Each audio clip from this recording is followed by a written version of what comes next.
من الحاجات المنتشرة ان الواحد يكون عنده مهارات كويسة جدا، ويكون عنده من الاكسبيرينس ومن التقل كده زي ما بيقولوا، لكن هو بيبقى مش شايفها.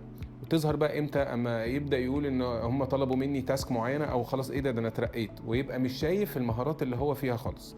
دي بيبقى احد مشكلتها ان هو بيكون عنده ما يسمى بالليميتنج سيلف كونسبت. الليميتنج سيلف كونسبت ده ان الواحد بيكون مشكله في ان هو شايف نفسه بشكل اقل من المكانه اللي هو فيها، او اقل من الاكسبيرينس ومن السكيلز اللي عنده، فيبدا يقول انا مش اهل للمكان ده، لا انا هرفض المكان ده. ويشوف ناس كتيره جدا بترفض ترقيات او بيرفض مكان جاله عشان هو شايف نفسه لا لا انا لسه قدامي شويه، لا لا انا الانجليش بتاعي مش قوي قوي، او لا لا لا انا لسه الليدرشيب بتاعي مش وصل للدرجه الكبيره. من شغلي في اللايف كوتشنج والكارير كوتشنج تقريبا اكتر من 9 سنين، وفي وجودي برضو في يعني شركات مختلفه من شركات المالتي ناشونال اكتر من 14 سنه دلوقتي. الحل بتاع الموضوع ده بيبقى من طريقتين. الطريقه الاولى دايما بنقول له باسئله كده بيسموها اسئله استكشافيه، اسئله قويه، بيبدا نخش بعمق شويه على هو اصلا الموضوع ده شايفه ليه، وشايف نفسه كده ليه.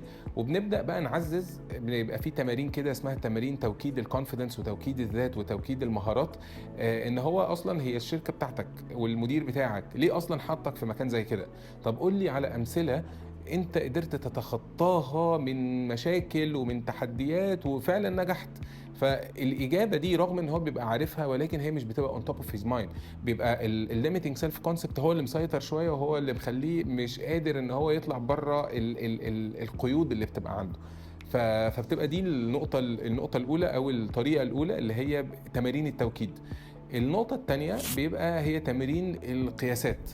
يعني ايه قياسات؟ بيبقى في قياسات واختبارات عالميه ممكن الواحد بيعملها يبدا يجاوب عليها، ويبدا تحدد له نقط القوه، نقط مش هقول نقط الضعف، بس بيسموها بلايند سبوتس مثلا، النقط العمياء يعني.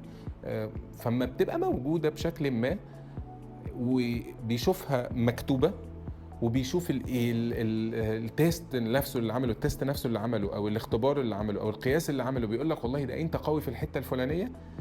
هو بقى بيبدا يطمن، بيبدا بقى يعتمد على السترينث بوينت اللي هو بدا يشوفها، ويبدا كمان يتاكد ان انا والله ده انا عندي مهارات كويسه. فهم دول الطريقتين اللي احنا بنعتمدهم، والطريقتين اقوياء قوي. فانت تفتكر مثلا لو حسيت بحاجه زي كده، ايه من الطريقتين اللي انت ممكن تحب تجربها؟